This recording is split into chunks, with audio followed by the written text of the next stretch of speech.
Հարգելի գործընկերներ, ողջունում եմ բոլորիդ։ Նախորդ թեմայի առնչությամբ սառնային տնտեսությունը, որի մասին խոսվեց, եղել է գյուղացիների մթերող կազմակերպություն եւ այստեղ փաստորեն անտեսվել է գյուղացու շահը, եթե ավելի կոշտ ձևակերպենք, թքած է ունեցվել գյուղացու եւ նրա բերքի վրա։ Կարելի է գտնել ավելի ռացիոնալ լուծումներ, իսկ ինչ վերաբերում է գեղեցիկ էլ չի այդպես ասել թքելուն կամ թքած ունենալուն, երբ թքելու մասին խոսք է գնում, ինձ մոտ մի քաղաքական գործիչ է ասոցացվում, անունը չեմ հնչեցնի, կարծում եմ բոլորիդ մոտ նույն զգացողություններն են։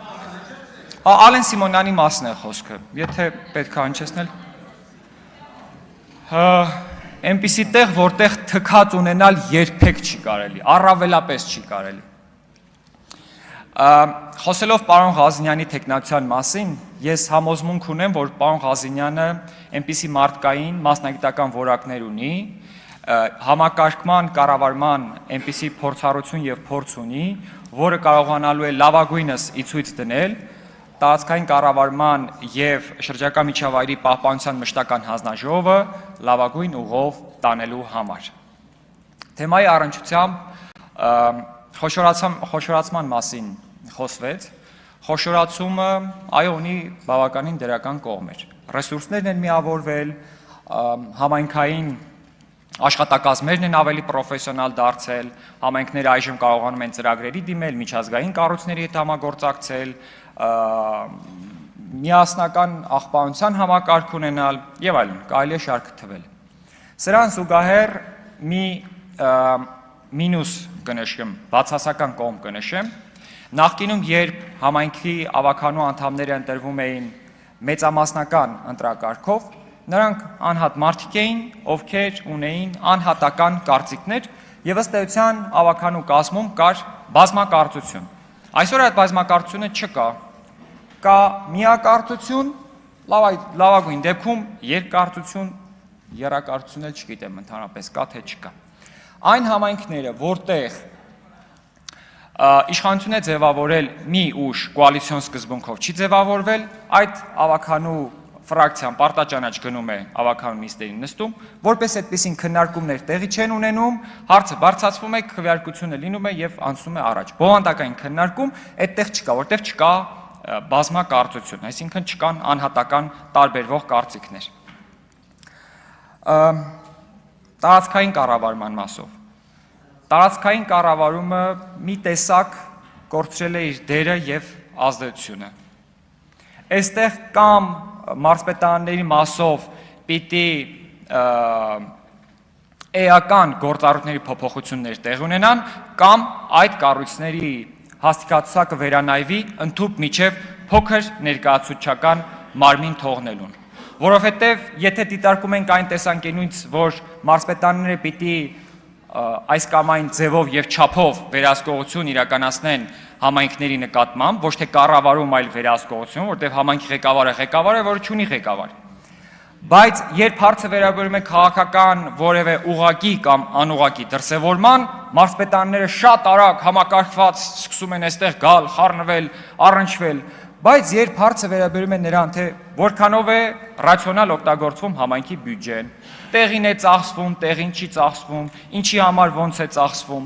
այսպես կողքից իրանց համար ուղղակի կարող է գան, մի հատ տարեվերջյան ուսումնասիրություն անեն, մի երկու բառ էլ արձանագրեն, թղթերը փակեն, դնեն փոշոտ դարակը ու այսքանով պատմությունը ավարտվեց։ Ազգային փոքրամասնությունների մասին հարց հնչեց, այստեղ կարծում եմ օրենսդրական նախաձեռնությամբ եւս հանդես կգանք, ի թիվս այլոց նաեւ այս հարցը, կարծում եմ, որ ռացիոնալ լուծում է, որ ազգային փոքրամասնություններով համայնքները խոշորանան, բայց քվոտայով, որ վարչական ղեկավարը պարտադիր լինի անկախ կրթական ցենզից, եթե տիմորեցրությունը կրթական ցենզ է սահմանում, ուրեմն բնակչության թվաքանակից ելնելով, պարտադիր լինի տվյալ ազգային փոքրամասնության ներկայացուցիչ եւ տվյալ ազգային փոքրամասնությունը պարտադիր ներկայացվածություն ունենա ավականու կազմում։ Սա քննարկման առարկա է եւ ազգային փոքրամասնություն ներկայացուցիչների հետ եւ մասնագիտական ուրեմն հանրության հետ։ Հաջորդ օրենսդրական փոփոխությունը, որով կարծում եմ եւս հանդես կգանք, վերաբերում է տիմերում համամասնական բաշխմանը։ Եթե անալոգիա անցկացնենք ազգային ժողովի ընթացակարգով, կարծում եմ, որ ճիշտ կլինի տիմերում եւս որոշ հնարավորություններ լծակներ հատկացնել ընդդիմությանը, որպես օրինակ տիմի համայնքի ղեկավարի տեղակալներից մեկի հաստիքը տրված լինի ընդդիմության ներկայացուցչին, կամ հնարավորություն տրվի, որ այն վարչական շրջանը կամ գյուղը կամ բնակավայրը, որտեղ հաղթել է ընդդիմությունը, ընդդիմության ներկայացուցիչը լինի վարչական ղեկավար, որտեղ այդ գյուղը վստահել է այդ մարդուն եւ այդ մարդն է ավելի շատ հեղինակություն վայելում այդտեղ։ Հաջորդ հանգամանքը, որ եւս առաջարկ է, այսպես ասած, որ սուբվենցիաների եւ այլ խոշոր ծրագրերի մասով լինեն տեղական հանրաքվեներ։ Հիմա ինչպես է լինում սուբվենցիաները։ Սուբվենցիա համայնքը հայտարարում է, ասում է հանրային լսում։ Հանրային լսմանը գիտեք ովքեր են սովորաբար մասնակցում։ Տիմ աշխատակազմերը, մանկապարտեզի աշխատակիցներ եւ բնակիչները չեն մասնակցում։ Սովորաբար տիմերին ասում են, դե մենք ինչ անենք, մենք հայտարարել ենք, հայտարարությունը դրել ենք, բայց մարդիկ չեն եկել, ինչ անենք։ Դե հա, մարդկանց էլ մեղադրելու չի։ Չես կարող ասես, հասարակությունը ձևավորված չէ։ Եղբայր, մենք գործի ենք, ինքն էլ է գործի, ով ասում, որ ինքը գործի չի ու պետքա գա օրինակ հանրային լսման։ Բայց եթե սա կարողանանք տանել նույն օրինակ մասնակցային բյուջետավարման ծրագիրը եթե տեղյակ եք, այնտեղ on-line քվեարկություն է տեղի ունենում, որ ծրագիրը շատ ձայներ է հավաքում, համայնքը այդ ծրագիրն էլ ֆինանսավորում է։ Նույն սկզբունքով, եթե համայնք պիտի իրականացնի օրինակ 6 սուբվենցիա, կարելի է առաջադրել օրինակ 12 սուբվենցիոն ծրագիր, որից համայնքի բնակիչները on-line քվեարկությամբ ընտրում են, որ մենք ուզում ենք այս 6-ը։ Սրանից եթե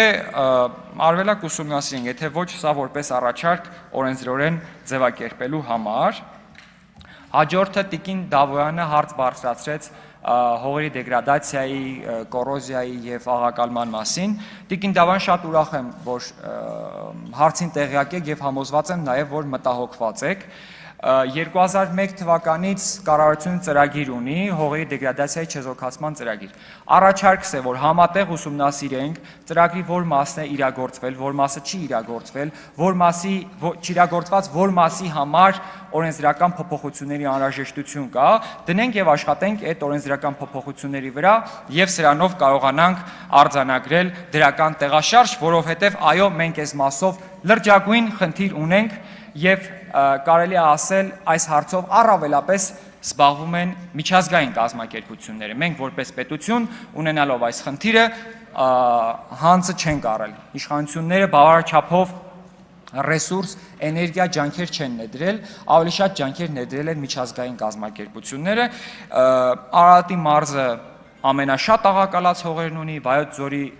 հողերը ամենաերոզացվածն են, իսկ ամբողջ հանրապետության արոտավայրերի գրեթե 70%-ը դեգրադացված է, գրեթե 70%-ը։